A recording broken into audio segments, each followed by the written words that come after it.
Hey, JJ. JJ right here. Thank you, sir. JJ. Thank you. Great. Okay. Bicep workout. Thank you. Congratulations, JJ. Thank you. About this honor. I mean, it's an incredible honor to be mentioned, like I said up there, even in the same breath as Walter Payton and his legacy and everything that he meant to both football on the field, but more importantly, humanity off the field. So I'm incredibly humbled and honored, and this award goes out to so many more people than just myself. It goes out to the city of Houston and everything that they've been through. It goes out to the hundreds of thousands of people who helped donate, and it goes out to my family and everybody for supporting me. So it's much bigger than just one man. Any questions for JJ? JJ, Samuel King, Fox Television. You've done a lot of work down in Houston the past few months. What more do you think needs to be done down there to help the folks recover from Harvey? Yeah, I mean, like you said, it's such a long-term effort. One of the things, I was down in Port Arthur a couple weeks ago, visiting down there and seeing some of the work we've done down there. And the day after I visited, they actually got hit by another storm and they flooded again. I mean, so there's so many things going on down there, and it's just a continuous, and people are going through struggle after struggle after struggle. So we're going to continue to work, and we're going to continue to help, and especially down there on the Gulf Coast that keeps getting hit. But the one thing that I have noticed throughout all of this is when you go out there and you meet people and you see people, they have so much hope, they have so much desire to make things better, and they have so much beauty in their eyes. And I think through it all, to be able to hold on to that hope and to still be able to wake up with a smile, that's what's really resonated with me throughout all this. KPRC Houston, you're the first Houston Texan to ever win this award. I'm in the way back. Sorry, okay. That's okay, I know, bright lights. First Houston Texan to ever win this award. When you're up there on stage with that class of gentlemen, what's going through your mind? It's incredible. I mean, to be able to stand up there with all those men who have done so much great work is such an honor. And I think it's a testament to the NFL and what the power that we have and the good that we can do in the world. And I think that the more we shine a light on the people who are doing good work and the more that we spread that message of positivity and giving back and helping each other out, the better off we're going to be. Because it is contagious. I mean, when you look at the fundraiser, the reason it worked is because it was such a contagious feeling. People wanted to donate. People wanted to help. They wanted to be a part of it. And if we can create that culture where people want to be a part of helping something become better, I think that's a special thing. Hey, JJ, right here. Congratulations. Thank you. Can you talk a little bit about, if you can, just sort of specific stories, specific people who you've met with who were directly impacted by all the fundraising you did? Yeah, I mean, I was, like I said, I was down in Port Arthur and we visited some of the mobile food pantries that we've activated and put out into the communities and met some of the people down there. In the video, they showed us moving the Leonard family back into their homes. I was there earlier in the process, and then finally we got to move them back into their home. And I mean, their story is one of the most incredible ones. They lived in that house for 40 years. They were the original owners. They had to be rescued from that house twice by boat during the storms. Mrs. Leonard was on dialysis for 27 years, and she's put 3 kids through college, and Mr. Leonard was in the Marine Corps. So, I mean, just sitting there in one story, one family who we helped move them back into their home, and to see how excited that they were to move back in and just sit on his own couch and watch his own television, the little things. Those stories are special. I mean, we went to see Miss Joanne's daycare. It's a daycare. She feeds over 800 kids a day.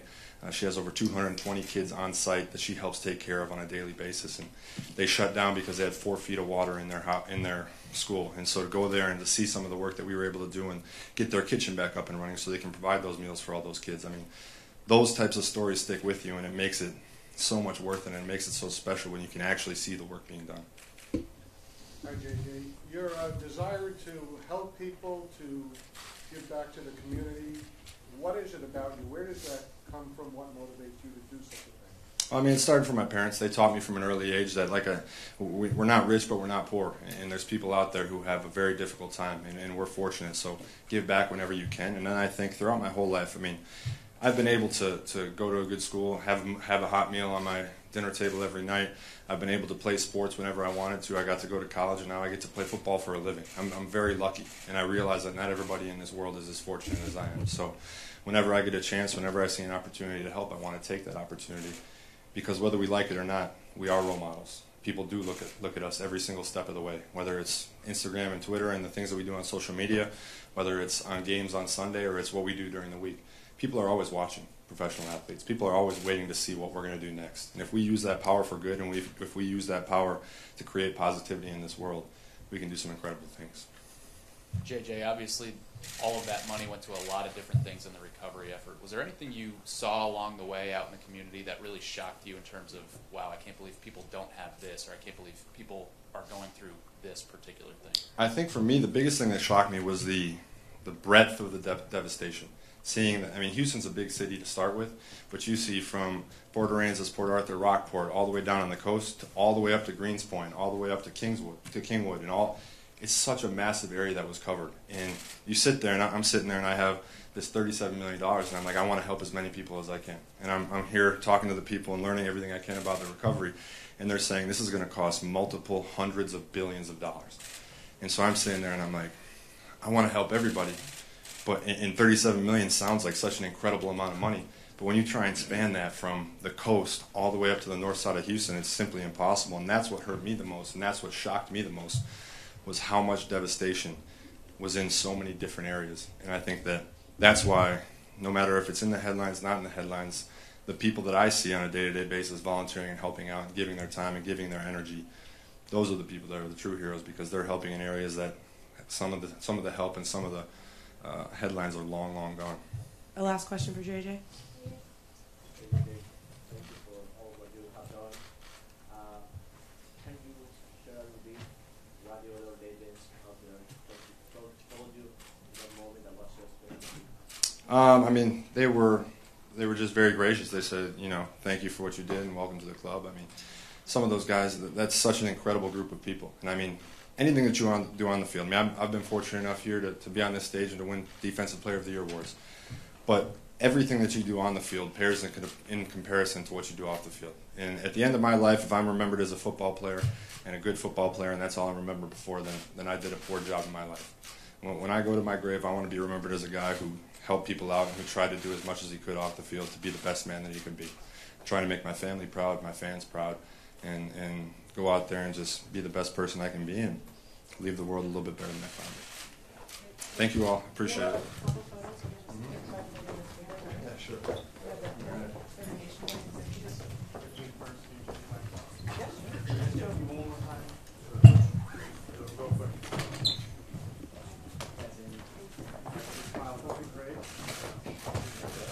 hang out here a couple more?